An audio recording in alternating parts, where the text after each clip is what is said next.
आज विभा की शादी की 28वीं एनिवर्सरी थी। उसका बेटा निखिल भी मुंबई से इसे सेलिब्रेट करने आया। उसे मुंबई में जॉब करते 2 साल हो गए। उसकी शादी नहीं हुई थी। विभा और राजीव की राय थी कि कोई ढंग की लड़की मिलेगी तो उसकी शादी कर देंगे। पिछले साल उन्होंने निखिल से 2 साल छोटी बेटी प्रिया की शादी की थी। उनका सोचना है कि शादी ब्याह सही समय पर कर देना चाहिए। प्रिया एमएससी कर रही थी, तभी एक अच्छा रिश्ता आया। प्रिया तब शादी के लिए तैयार नहीं थी। वह अपना कैरियर बनाना चाहती थी। विभा ने उसे समझाया, बेटा, अगले साल तुम्हारी पोस्ट ग्रेजुएशन पूरी हो जाएगी। जॉब करनी है तो कोई अच्छा स्कूल ज्वाइन कर लेना। थोड़े नानुकुर के बाद वह तैयार हो गई। आज वह एक बड़े प्रसिद्ध स्कूल में टीचिंग का काम कर रही है और अपने जॉब से खुश है। इस समारोह में विभा ने कुछ खास लोगों को ही बुलाया था। कार्यक्रम खत्म होने के बाद विभा की एक चचेरी बहन सुनीता ने निखिल के लिए एक रिश्ते का जिक्र किया। लड़की मुंबई में नौकरी करती है। उसने दिल्ली से इंजीनियरिंग किया है, वह बोली। उसे सुनकर अच्छा लगा। निखिल भी मुंबई में सेटल था। दोनों साथ काम करेंगे तो घर गृहस्थी का आर्थिक बोझ आसानी से उठा सकेंगे। सुनीता ने लड़की की फोटो मोबाइल के जरिए दिखाया। लड़की देखने में बहुत सुंदर थी। समारोह के समाप्त होने के बाद विभा ने मौका देखकर एक दिन अपनी चचेरी बहन सुनीता से संपर्क किया। लड़की की मम्मी ही सब कुछ है। सुनकर उसे बहुत अफसोस हुआ। उसके पापा को हुआ क्या था? विभा ने प्रश्न किया। अरे वह नहीं जो आप समझ रही हो। उसकी मम्मी तलाकशुदा है। यह बात सुनकर विभा को मायूसी हुई। उससे उबरी तो पूछा, सुनीता, तुम लड़की की मम्मी को कब से जानती हो? उससे तुम्हारा रिश्ता क्या है? दरअसल लड़की की माँ मेरे पड़ोस में रहती है। अच्छी जान पहचान है। काफी मिलनसार महिला है। यही एक प्राइवेट स्कूल में शिक्षिका है।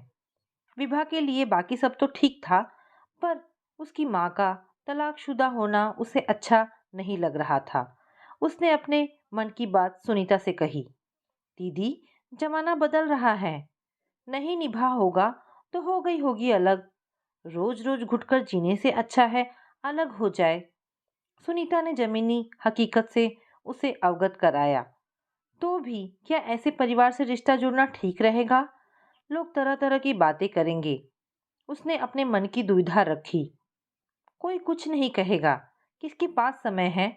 वैसे आप अपनी तसल्ली के लिए लड़की की मम्मी से हर तरीके से बात कर लें। जब संतुष्ट हो तब रिश्ते के बारे में सोचिए। सिर्फ तलाक की वजह से रिश्ता ठुकराना मेरी समझ में उचित नहीं है। सुनीता ने दो टूक कहकर अपनी बात समाप्त कर दी। एक तरफ लड़की की पढ़ाई लिखाई, अच्छी नौकरी का लोभ था, तो दूसरी तरफ उसके परिवार को लेकर मन में तरह तरह की दुश्चिंतता। अतः विभा ने पति राजीव से इसका जिक्र किया। इस पर राजीव ने अपनी प्रतिक्रिया दी। देखो विभा, हर सिक्के के दो पहलू होते हैं। जरूरी नहीं कि जैसा तुम सोचती हो वैसा ही हो। तलाक लेने का मतलब यह नहीं कि उस महिला का चरित्र संदिग्ध हो गया। तमाम ऐसे पुरुष हैं जिनकी नजरों में औरतों की कोई अहमियत नहीं होती। वे अपनी तरह से जीना पसंद करते हैं। शराब पीना, पर स्त्री संबंध, मारना पीटना, ऐसी तमाम हरकतें हैं जो अपनी बीवी के साथ करते हैं। ज्यादातर महिलाएं इसे अपनी नीति मानकर स्वीकार कर लेती हैं। वहीं कुछ के लिए तलाक ही आखिरी रास्ता होता है। राजीव ने गलत नहीं कहा। इसका एहसास विभा को हो रहा था। उसने एक दिन लड़की की मम्मी को बुलाया। बातचीत से वह सुलझी हुई लगी। ना जाने क्यों विभा को उसका चेहरा जाना पहचाना सा लगा। हो सकता है दिल्ली में ही कहीं देखा हो। उन्होंने अपना नाम सुधा बताया। उसके पति के बारे में विभा ने जानना चाहा तो कहने लगी, वे एक व्यवसायी हैं। इससे ज्यादा मैं उनके बारे में कुछ भी बताना मुनासिब नहीं समझूंगी। वे रहते कहाँ हैं? आपका मायका कहाँ है? विभा ने फिर भी पूछ ही लिया। जी, मैं मेरठ की रहने वाली हूँ। मेरे एक्स पति भी वहीं रहते हैं। अब तो उसे पूरा भरोसा हो गया कि यह वही महिला है जिसके बारे में वह सोच रही थी। फिर भी तसल्ली के लिए उसने सोचा कि सब कुछ उसी से पूछना मुनासिब होगा। पर क्या अभी उचित होगा? उसे लगा नहीं। जब तक शादी के लिए सबकी राय एक नहीं बनती, तब तक सुधा के अतीत को कुरेदना उचित नहीं होगा। विभा ने दूसरी बात छेड़ी। क्या वे अपनी बेटी से मिलने आते हैं? विभा के इस सवाल पर सुधा किंचित भरे मन से बोली, नहीं। उसे आश्चर्य हुआ। कैसा पिता है जिसे अपनी बेटी से लगाव नहीं? चाय पीने के बाद विभा ने कहा, मुझे आपकी बेटी पसंद है। रही शादी की बात, तो मैं इसके बारे में अपने पति और बेटे से बात करूंगी। बिना उनकी रजामंदी के मैं कोई फैसला नहीं लेना चाहूंगी। सुधा खुश हो गई। उसके जाने के बाद विभा 30 वर्ष पुरानी उस घटना पर गौर करने लगी जो उसके सामने फिर से सजीव हो उठी। बात उन दिनों की थी जब वह मेरठ के एक मोहल्ले में बतौर किराएदार रहती थी। विभा की उम्र यही कोई 20 वर्ष की होगी। उसके हिसाब से सुधा भी इसी के आसपास थी। तब वह थी और उसकी शादी की बातचीत चल रही थी। एक रोज वह अपने घर के एक और लगे नल से पानी भर रही थी। तभी एक सुंदर सी महिला तेजी से निकलकर आंगन में आई। वह हड़बड़ाई हुई थी और उसने छत की सीढ़ियों का रास्ता पूछा। विभा ने एक नज़र उस पर डाली, फिर सीढ़ी की ओर इशारा किया। वह लगभग भागती हुई सीढ़ियों पर चढ़ी, फिर लापता हो गई। बाद में पता चला कि वह साथ वाले दूसरे मकान की छत पर उतरी, फिर नीचे जाने वाली सीढ़ियों के माध्यम से पिछवाड़े से निकलकर कहीं चली गई। उसके जाने के बाद उसकी चर्चा जोर पकड़ने लगी। जिन किराएदारों ने यह नज़ारा देखा, उनके लिए यह जिज्ञासा का विषय बन गया। फिर भी उसके बारे में जानने को उत्सुक थी।